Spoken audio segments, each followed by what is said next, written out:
Поклонници на нашите браќа и сестри по убедување. Добро вечер, страдалници. И повторно после вчера, и повторно после утре, и повторно и следниот и новиот ден. И повторно пред институција од која извира наметната, ispolitizirana, реваншистичка неправда. Неправда кон сопствениот народ.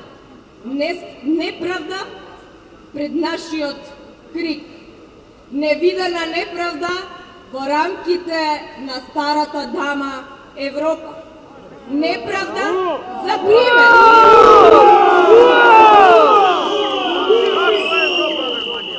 Неправда за нас. Неправда за оние кои размислуваат по собствено убедување. Како да постапиш најдобро за да живееш и да ја зачуваш. Демократска, независна, самостојна Република Македонија. Да, ние за ова се заколнавме и ние ова го изгласавме на 8 септември 1991 година. Почитувани мајки, почитувана тетка Драгица, почитувана Сонја, почитувана Жаклина, почитувана Елена. Навистина јас не знам колку време ќе трае оваа наша Голгота. Колку време ќе трае нашиот трнлив пат. Јас лично, извинете, но не можам да проценам. Но едно знам.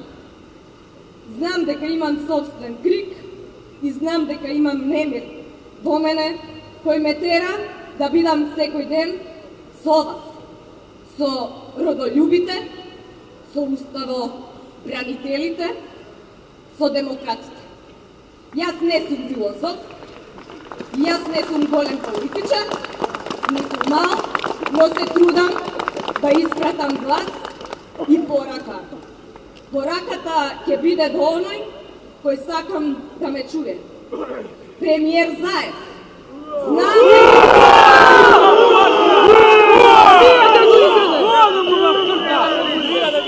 чујте го крикот на овој народ. И ве молам од името на сите 50 невини затвореници да се потрудите да не разберете. Секојдневно се трудите да го освоите светот, но немојте да ви се случи, него да го добиете, но при тоа да ја изгубите душата своја. Та нели и македонецот, албанецот, ромот, бошњакот, влавот, та нели тие се вашата душа, ако не се лажам? Зар не ги гледате Александар, Мухамед, Амдуш, Нермин, Митко, Зекир? Зар не ги гледате меѓу нас? Зар не го слушате нивниот глас? Да ве подсетам, зар не гледате и зар не слушате дека 50 семејства во Република Македонија плачат? 50 семејства на уставобранители и страдалници. Зар заборавивте дека на сите луѓе животот започнува и завршува исто?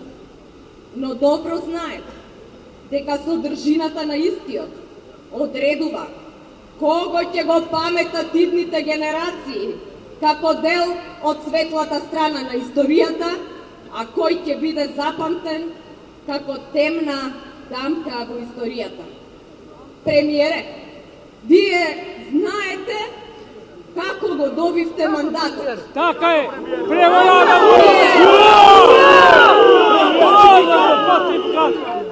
Вие можете и умеете во рамките на нашите граници или пак надвор од вашите граници, сам или со вашите сојузници, добро да размислите дали вреди 50 души да седат затворени, да ја дочекаат новата 2018 година и Божиќ во истражниот затвор во Шуто Оризари.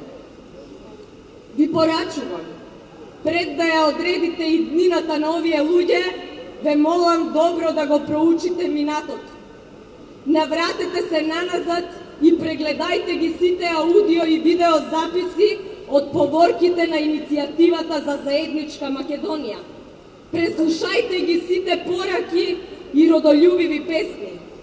Погледнете го жарот во очите на секој еден присутен 70 дена. Но ве молам да се преслушате и себе си, и вашите сојузници. Преслушајте си ги вашите заканувачки пораки, вашите желби и идеите ваши и на вашите сојузници. И ве молам одговорете. Кој прв започна? Зошто започнавте? Зошто направивте сценариот? И зошто го поваравте гневот? Знаете дека за едно дело во кое учествуваат двајцата, казната се дели. Само ве молам, немој да се мачите, да истражувате зошто другите кои не размислуваат како вас, пропуштаат да ви ги ценат способностите. А притоа вие сте невини, затоа што пропуштивте да ги цените нивните способности. Ќе ви го препорачам да го прочитате Конфучије.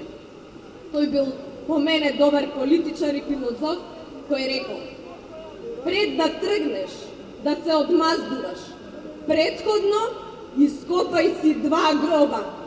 Во едниот гроб може би ќе биде ВМРО, ДПМН и нашите страдалници и ние, но во другиот гроб може би ќе биде Социјалдемократскиот сојуз. Ќе дојде да запали свеќа на нашите гробови. Ние сите овде сме секој ден заедно, но знам дека илјадници се пред малите ТВ екрани и поддршката ни ја даваат. Во секој темен облак јас гледам светол зрак. Мој народе македонски, до каде стигнавме? Да не губиме надеж, да го чекаме новиот ден. Знам дека денот ќе дојде, бидејќи со нас секој ден ја гледам тетка Драгица. Таа вели, мојот син не е криминалец. Мојот син е од 14 години дете со патриотски чувства, кој несебично си ја сака Република Македонија. И јас кога доаѓам тука на овие протести, синот ме прашува каде одиш на протест? Да, одимам заради Македонија. Така е!